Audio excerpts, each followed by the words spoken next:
working by yourself and having self-reliance can also be more important than working as a team. When you work as you're on your own, you gain a more of a sense of accomplishment and everything else that you need, because it's more rewarding, and I mean, it boosts your confidence and ability to do things on your own that you think you couldn't normally do on your own. And so it improves character resilience by allowing you to confront new things that you normally wouldn't put yourself in. Like, say, building a desk by yourself. You wouldn't have any idea how to do it.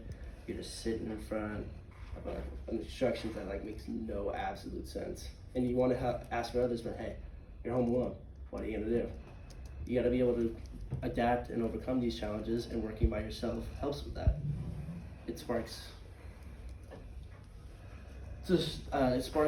us inside to develop the strength to overcome these on our own.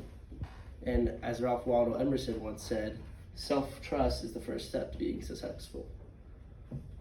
And so it also helps develop a sense of pride and accomplishment, which,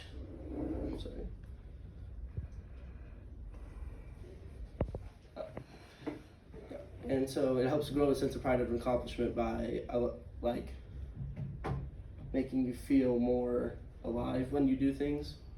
Like, say, like if you're a manager, you're working somewhere and they ask you, like, hey, go do that for me because I don't want to do it. And it's like a really hard task, and you go out there and you finish it.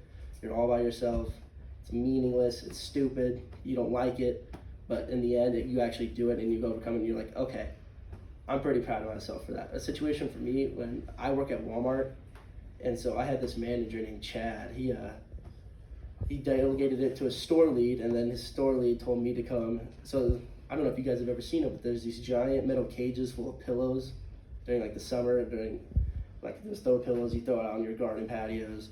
And so I actually ended up, it's taller than me, mind you, and it's filled to the brim. I had to take all of them out and sort them by color.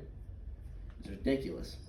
But once I finally did it all and got all the pillows out from on the floor and everything, I looked at it and I'm like, that's really good. I really like how that looks, and it sparked that confidence in me that I could do any of this.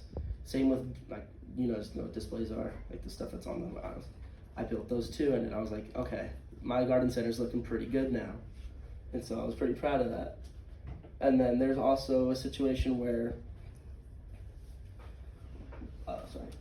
it also promotes creativity and innovation, because when you're usually with a group, you conform to their ideas and you don't get to be your individual self. Like, say, a group project where you want to do something but your team wants to do another thing, and you just can't agree on anything. And so somebody ends up leaving the group, and it's just a whole economic collapse of your project and everything. And somebody gets a bad grade, somebody's complaining, somebody's not doing the work. And so when you can just creatively do things by yourself, you can, like, that's not a problem. You can get it all done by yourself. You don't need anybody else.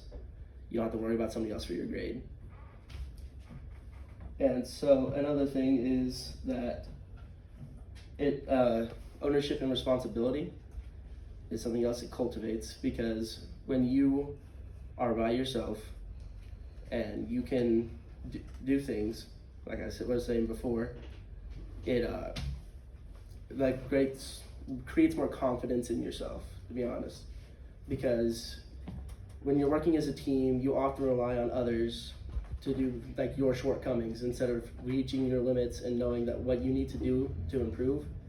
Like, when you work with a group, you got somebody to fall back on. When you're by yourself, the only person that's responsible for your failure is yourself. So that allows you to push past that and realize, I need to become better. It also provides a deeper understanding of self, as I was saying, because like, when you are in like, say you're playing soccer, right? You're a 2v1 situation with two defenders, one attacker. That one attacker's gonna have a hard time getting through a 2v1. But if it was like a 1v1, you're gonna have to be a better person, be able to be enough to block that guy. Don't let them get behind you. Don't let them score. Don't let them do anything like that.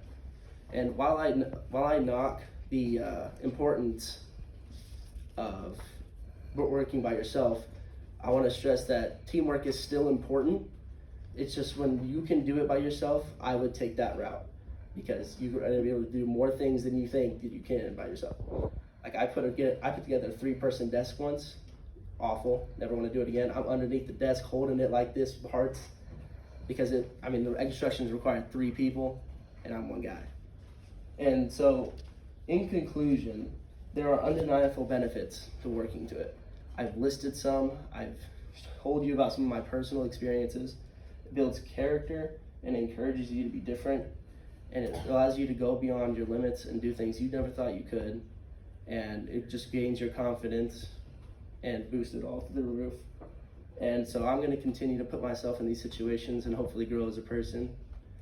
And thank you for listening.